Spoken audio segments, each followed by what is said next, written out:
Good morning, everyone. Welcome to the June 11th Trees and Public Greenery Committee.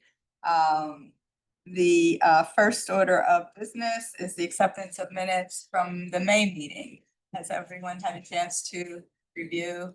Any questions, comments? Hey, minutes are accepted. Thank you. Removal request, Max. Yeah, Drum roll.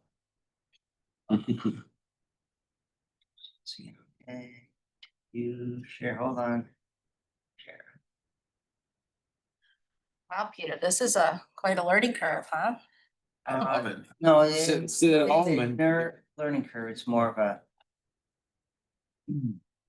evolution, Great. building on the shoulders of giants. I was gonna make you sign into, It probably. I guess before, I'll just say, how did we like the slideshow format that I presented all of the removal requests? Was that Thank you. okay? Thank you. Okay. Excellent. Yes. And then I don't know if you all had seen, but there was another note in the agenda here that we updated the tree viewer. So you can sort by things that have been removed, trees that are present, things that are proposed for removal, that kind of thing. And those are represented as different colored dots on the map. So hopefully I'll keep doing this if this works for everybody. And I'll continue to update the inventory so that if there is anything in doubt, you can just look at that and see all of that represented there. So Thank you. does that work for everybody? Yeah. Yeah, okay. It's Perfect. great effort. Great, so, yeah, first one here, 548 Broad Street. So this was a resident request. The issues she cited and observed are, we had some cavities on the back and front of this tree. And it was primarily, you can see that low branch on the right-hand side, that low limb, excuse me. That does have a cavity kind of attached closely to the main stem. Her concern is that, it could fall and, impact her lawn, I suppose. But my argument was we can prune for that. We can make adjustments to the end weight of that branch and really bring it back in, tie it up nice. You can kind of see where the upper portion of the canopy really kind of stays relatively tight, and then that one branch sticks out really, really far. So we would likely just prune back that low limb to the point where it gets pretty contiguous with the rest of the canopy. Other than that, I did note that there was, if you want to go to the next, Yeah. There we go. Yeah, so there's that one sort of large section of reaction wood to some kind of wound a while ago. That was the only other thing I really noticed. Obviously, I apologize about the photo. You can't really see the cavity there. And then on the next slide, there would be another cavity on the front side. But really, those are the only defects that I noticed. Everything else in the tree, vigor-wise, it looks great. Yeah, I really had there was really no other observations on my end that would warrant any kind of removal consideration. So Did I see, it reminds me of, do I see that power line yeah, getting in that crevice, or is Yeah. that power, what is that? those are Communications. those are communication. Oh, communication. So generally speaking, the lower it is on the pole, Okay. if it was, if Eversource had to prune this thing, it wouldn't look this way. Like it looks pretty good. So Okay. It's interesting that it doesn't look like power goes through it. There's no power overhead in that No section. power overhead in that section. Yep. So- It's a single phase that wraps around it. But yeah, so I did not recommend removal, and we'll just do some pruning and mitigate any risks as they come up. Move to follow Max's Second. recommendation. Other big. All in tree. favor? Aye. Thank you, yes. Does she maintain that black walnut in the back? I don't know. I know that building there it's a bunch of different apartments. So I don't know who I spoke to. Yeah. Is there black walnut back Oh, there? It's awesome. Okay, I'll have to check that out. Yeah, so moving on, 215 Richards Ave, One Norway, poor condition. I was looking at this last year as well, but figured, let's give it another year to really see how it how it shakes out this spring, and it's not doing so great. If we were to get in there and just prune the deadwood out, we'd be left with, and you'll kind of see that for all of these trees that remain on this list. Where I'm kind of weighing pruning all of these versus just removal, and I think realistically, what makes the most sense for us this time is to do a removal on this tree. Okay. And would you like, even out take all that, how it Yeah. comes up like that? And is there room for 2 trees there or? Could be, basement? yeah. Yeah, right? yeah, for us, when we remove the tree, we'll get that stump as low as possible. Mhm. And then if, we will, when we stump grind, we'll take that all down and try and match grade as best we can to the surrounding portions of right of way. It doesn't seem to affect the sidewalk. Yeah, luckily, No, it doesn't. Yeah, it's just right there, so. So on the opposite corner on Rockland, what's going on with that sycamore?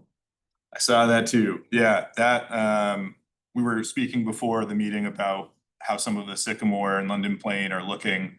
And you were saying anthracnose is probably the culprit here. But a lot of so that particular tree had a top blowout of it several years ago. So now the center of it just looks like it's full of suckers. And then paired with the defoliation from anthracnose, it just looks really rough. But that's another tree that I've been Keep an eye on it. keeping an eye on for sure. Okay, do we have a Do we, motion on 215 Richards to remove? I'll make that motion. Ms. Dennis and Ian, William will second, thank you. All in favor? Aye. Aye. Can we circle back around to the sycamore? What's that? It's most likely in fact. Later on. So Yep. sorry. No, I was just curious though. He's trying to bring a picture. I was gonna bring it up, but Oh. I mean, if the committee wants to take a look at it, it's. That could be new business. If you want. I don't. Sure. Let's move on to 139 Cass, and even 149 Cass, we can probably take these Yes. at the same, I don't want to speak for you, Oh. Madam Chair, but so 139 Cass, again, it's a Norway maple. I've pruned this twice since I've been here in 2019, and every time we just keep taking a little bit more deadwood. And I had Steve Burns, our arborist technician, come out and look at it with me and like, we can't keep pruning this thing, right? And he goes, it's time, man. We should just remove 139 and 149. And I agree. I think if we just keep going, I don't know, they're definitely some pretty sorry looking trees. So that's, again, I'm weighing spending the time to prune, understanding that they will keep declining. And a part of me is just like, let's get those out, let's put something else in. Mhm. If we do these 2 removals, we'll have plenty of green space to throw some new trees and get something else in there, so. Just trying to see if there's a, Yeah, I think with that, we're the head of the game, Yes. hold on a second, somebody. establishing. And asking. Like to speak to this perhaps? Yeah, Sam? hi. Can you hear me okay? Yep, Yeah, hi, I'm Sam Dushkin at 149 Cass homeowner. I agree the tree's a little sorry state, but I do wonder what might replace it because it does provide some privacy to my windows from the apartment building across the way. And I know we'd have to wait till it gets to a certain height, but I'm just, hoping to avoid a stump.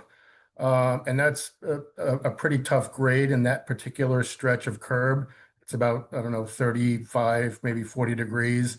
And the dogs like it, and the delivery people like to grind the dirt into the street, and I try to put grass down every year, and it's tricky. So I'm just sort of wondering what the plan is for it, if it goes. Yeah, hi Sam, Max, arborist foreman. Howdy. What I would say to you is, depending on how quickly, if we go for removal, we can have this thing out probably before the end of July, realistically. And so when we do our stump grindings, we'll grind as much of that stump material as possible. If there's a whole lot of it that our grinder can't really get out of the ground, we sometimes like to leave that site alone for about a year to allow, those that remaining stump material to just start to break down and create a little bit more of a hospitable environment to plant a new tree. That'd be a worst case scenario. I'd say the best case scenario is we get in there, do the removal, we grind everything out that we can, recognize that it's a decent spot to put a tree or two, and then by 2026, we will plant at least one tree back. And if there's room for more, we can easily do more. You're at 149, correct? Yes, sir. Yeah, it looks like you have a lot of house drops surrounding that green strip, but we could probably throw, like I said, like a large shade tree into that site right between those house drops. He means wires when you say house All drops. right, thank you. Thank you. Oh, okay, yeah, okay, thank you. And so, yeah, I mean, it's kind of the best and worst case scenario in my view. Obviously, we can choose a tree that has a little bit faster of a growth habit if you're concerned about, your privacy and wanting something there that takes off relatively quickly. Obviously, bear in mind, it will take a few years for that tree to establish and really start to pump out significant growth, but that's to be expected with any tree realistically, so. That sounds fair, yeah. And I don't know that this is the right forum for it, but anything that can be done for that soil, I give you my oath that I will tend to that grass as best I can and water it, but it is just sort of a brown patch because of the grade. Sure. Yeah, For at so least- sounds good. Yeah, for at least this tree establishment purposes, we usually build up the area immediately around the tree when we plant. So at least, again, just purely thinking about the tree and its establishment, we'll use super loam. We'll replace that stump grinding site with loam. So at least we have some kind of nutrients in that available for the tree when it goes in. Obviously, that doesn't change what's in the soil surrounding that immediate area, but we don't, I guess I regret to say we don't do too much soil amendment in sites like this. Okay. That's not to say we wouldn't do some kind of compost tea in the area to try and inject some kind of nutrients into the soil, but as far as significant soil amendments, that's something we don't typically do. Thank you. Of course. Thank you, Sam. Thank you, Sam. Have you taken the one down at the top of the hill? No, not yet. At Do all three at once? Middle and Cast, no, not yet. All right, So we said we're on 139 and 159. and combined. Yes, so do we have motion to remove both? I'll make a motion to remove both trees on Cass Street. Okay, and do we have a second? Second. Okay, Michael. All right, all in favor? Aye. Aye. Sam, if you can still hear me, if you have any follow-up, reach out to City Hall, or excuse me, reach out to Public Works and they'll connect you to me. Good luck. It's at Okay, thank you, Matt. 603-427-1530. What do you mean, good luck? City Hall, Fair not. We just screen your number. Thank you. Thank you, Sam. Thank you. All right, 870 Woodbury. I just have a quick question. Is Joe? She's on, she's a panelist. Good morning, everyone. Sorry, I'm a little under the weather, so I'm just on Oh. Zoom land. All right, hope you feel better. Yes. Thank you. 870 Woodbury. Again, we're looking at this tree where if pruning is an option, I mean, we're really not left with a whole lot of this tree because we're also, the idea was that initially we would come in and raise the tree over the road, over the driveway. So pairing that with taking off the top and then raising, we're really, it's gonna be a really funky looking tree and it's just not ideal. Yeah, so right where You're gonna be left for that. right where Peter's cursor was, that's probably where we would reduce the tree to, but that entire central leader is now gone and we're really just left with two branches at the top that are growing kind of just growing outward as opposed to upward. So yeah, it's a rough tree. I did speak to the residents. They are on board with removal. They are eager to they are on board with the idea of removal, obviously. So that's where we're at. Do we have a motion to remove? Motion to remove. Scott, Dennis, I'll seconding? Okay, all in favor? Aye. Aye. And then finally, Pease wastewater treatment plant. So this tree is behind some of their buildings and that. And to my knowledge, there's, I think relative to, or this is related to the other tree removal request we had last month, how there's going to be a lot of renovation to this plant in the near future, right, Peter? So my understanding is this tree will be impacted by some of those renovations, so the roots will obviously be pretty compromised, but also the tree is not doing so great. So yeah, we're here to Yeah, be about removing. major construction, and they'll be putting in all new electrical salt underground and a bunch of new conduit, and a bunch of new pipes back and forth, so hopefully we can dug up and that tree will not last. It looks as though it's struggling now. Yeah. Well, do we have a motion to remove? I just have a quick question. Is that all, I'm assuming that's all dieback that I'm looking at on the top, Some of it, on the left side, or? yeah, some of it is, I think I mean, there could be some kind of wilting issue going on with the tree, some kind of fungal infection that's limiting, you know, the tree to adequately pump out leaves, or it's dropping leaves, or whatever the case is, so. I do recall seeing this last year with a pretty similar looking canopy. So yeah, there is some dieback in there for sure. Are there other trees that will come in front of us due to this major renovation and upgrade? It's great. There may be. This is the old operations building. The new operations building is right here. And this is where all the electrical gear comes and goes out of. So that's all, it's all gonna be, pretty much the building's gonna be. So it's. There are trees wrapping around the whole site. Yes. Tony Ron Park is to that side. And then on the street side, it's pretty screened. You don't really see.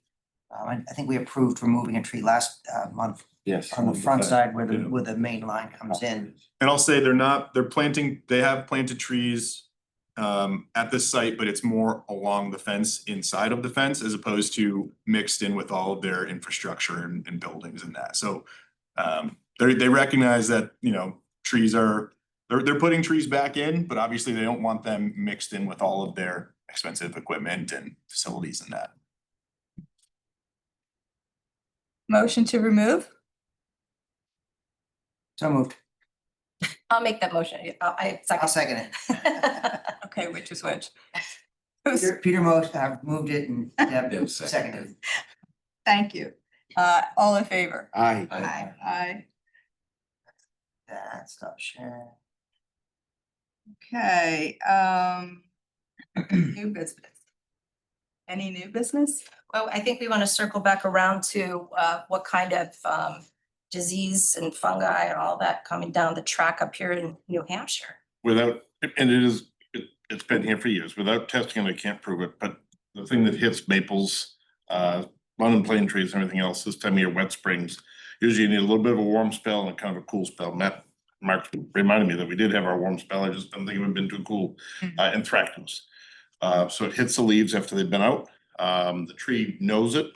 The tree sheds those leaves and then the tree pushes out more leaves behind it is sort of a characteristic issue with anthracnose. So you can have it tested and everything else. Once it has it, there's no way to stop it. There's no, so usually we don't do a lot of testing. But it's a fungal problem that trees have. Best thing we can do, clean up the leaves, get rid of the old leaves in the fall, that kind of stuff helps sort of break that cycle, but it's a weather driven issue in the springtime. Is it a tree killer? Usually not, it usually makes stuff look pretty ugly, but that's, Max was just talking about hackberries. Hackberries do get it. I had to look it up because not all the recalls in the mind anymore about what trees are getting it. But he has 3 or 4 hackberries dead. I've got 4 trees right now that I'm trying to figure out what's killing them. So white fir, but we've got 2 dead maples that we're looking at, young trees that we're looking at for another town. So something's happening, and I'm gonna put calls on to Kyle to see what's going on.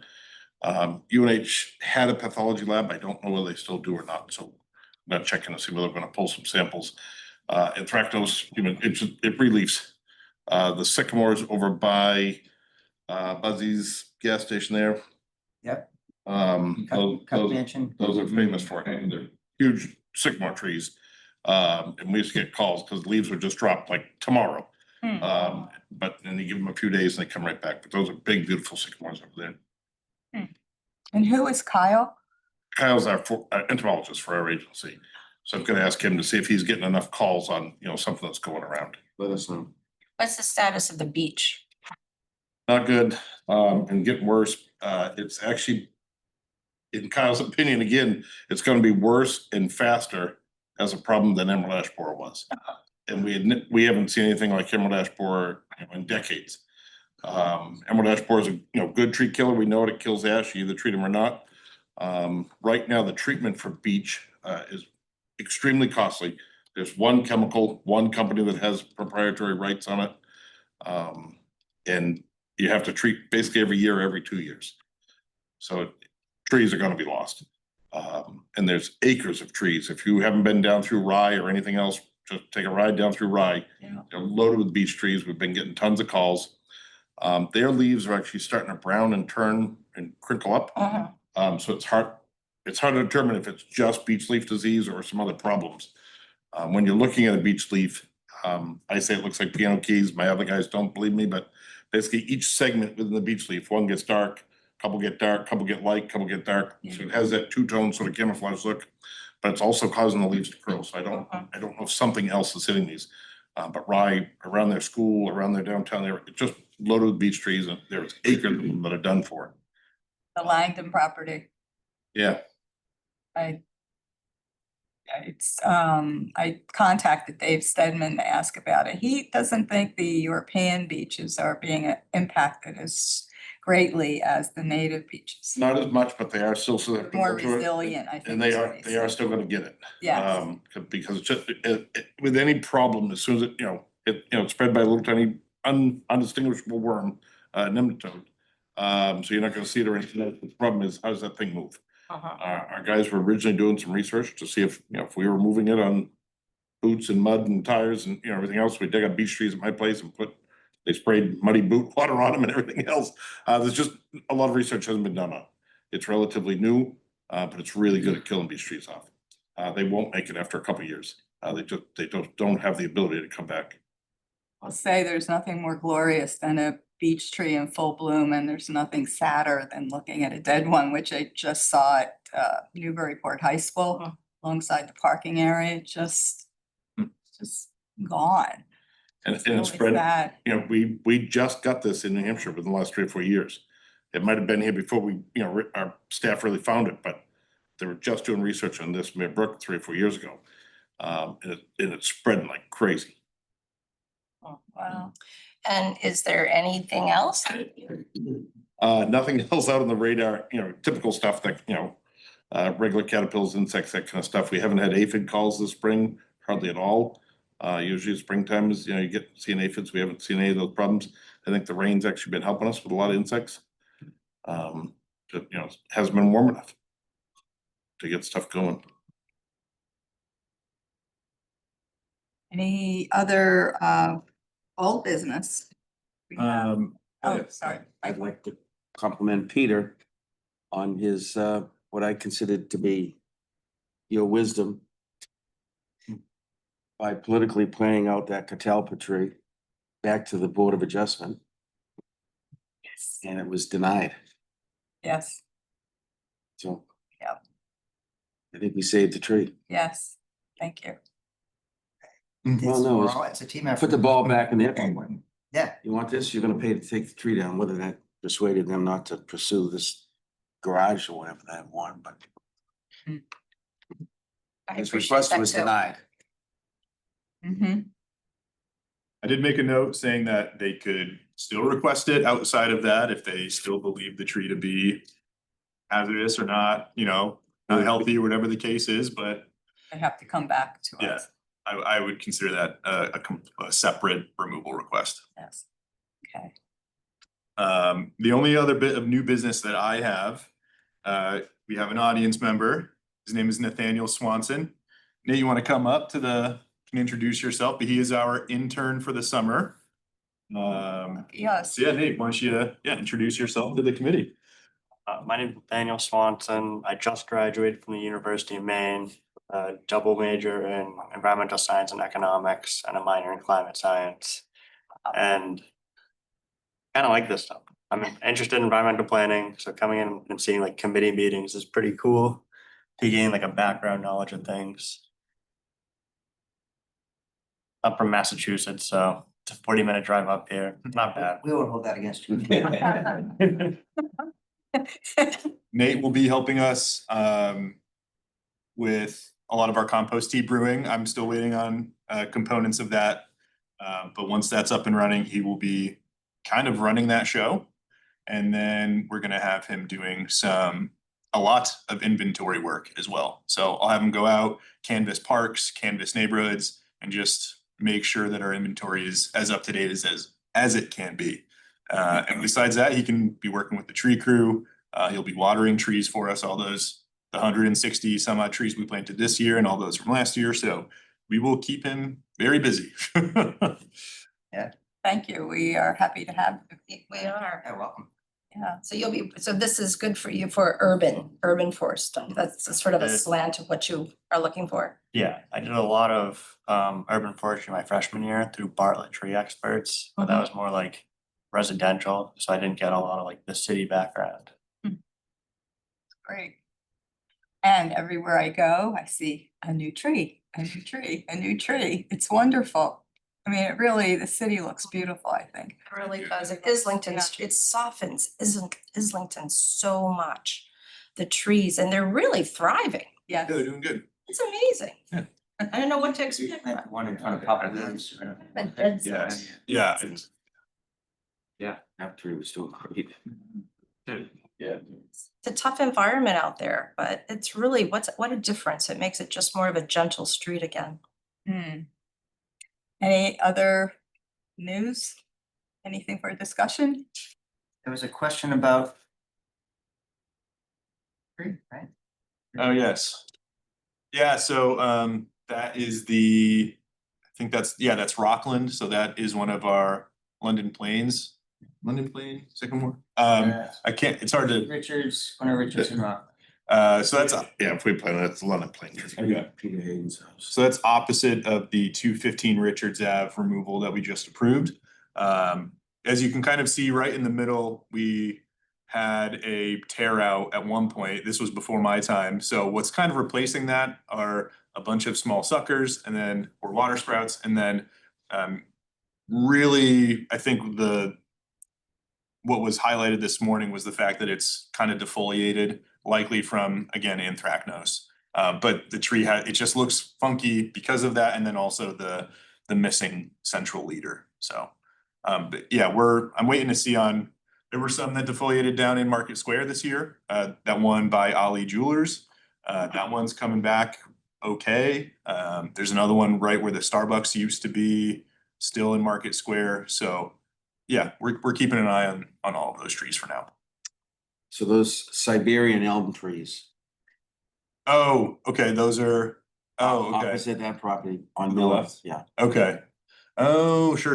right on that corner there. Yes, I did see that one. Yes. This one here? No, if you It's go going up Miller. go to Miller, and then it's diagonally to your left once you're at the Miller intersection. Yeah. One more forward, actually, Peter. And then that one right there. Right there. With the yellow leaves on yep. So it does have quite a bit of deadwood in it. I do want to get in there and at least prune it as a first sort of line of defense, I suppose, but it's a really tricky intersection, really tricky setup for a bucket truck with all the overhead utility lines. So I recognize that there's something going on. We should get in there and prune. It'll take some coordination to get some certified flaggers out there. I doubt we'll need a police detail, but it just requires more than what our tree crew typically has available. And knowing how busy all the other crews are, it just takes a little bit of time to arrange and have the appropriate. He's What alive. do we think those are? How old are they? Let's say 60 to 75 years. I guess, yeah. There's two of them there. It was one of the trees that was supposed to replace our American elm. The streets have been used to touch on disease. There's a ton of them out in Cologne. Yeah.